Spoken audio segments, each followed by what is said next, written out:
miners' strike, they won Journalist of the Year. Yeah. My lords, the noble Baroness Boycott's speech really was excellent, and I hope it gets a very wide hearing beyond this place and the numbers here. I think that when I've discussed this, however, with people, I always hear this argument that from people who are opposed to Just Stop Oil, that the people that we're talking about are not real journalists.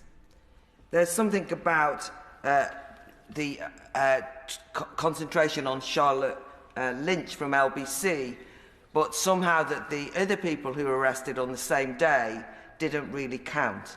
And I wanted to just address that briefly. There's no doubt about it that when protests that we're seeing at the moment are so performative, it might well be the case that activists are filming what's going on because often they want to have records that they put out on social media of what they're doing.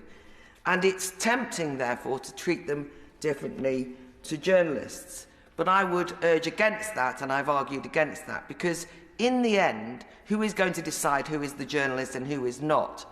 And I'm concerned, as the noble Baroness Boycott said, that the whole act of bearing witness and truth has got nothing to do with what your views are on the protest. And if they're enthusiastic about the protest or if they're hostile to the protest is irrelevant to those of us who believe that we want to know what's happened on the protest, and that sometimes even activists with a film camera are valuable for truth.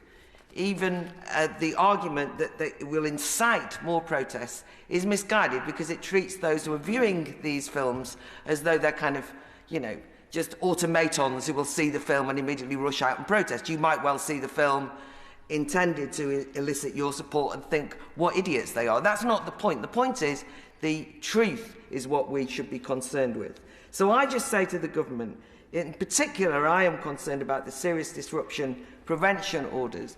And I've constantly said throughout the discussions on this bill, there are so many unintended consequences.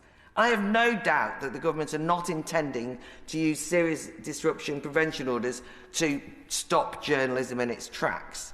I think they're a terrible blight, by the way, and should be removed from the bill. But that's not the point I'm making. The consequences of them could well be that they will thwart journalism. That's the point. So I would urge the government, and I thought that the noble Baroness Chakrabarti explained it well. You don't have to be opposed. The government can support its own bill and accept these amendments in good faith, because you're trying to ensure that what you don't intend to happen, which is that journalistic freedom is compromised, won't be caught up in this. And we know that they will be caught up in it. That's the reality. It's a danger and a threat that the government should get rid of.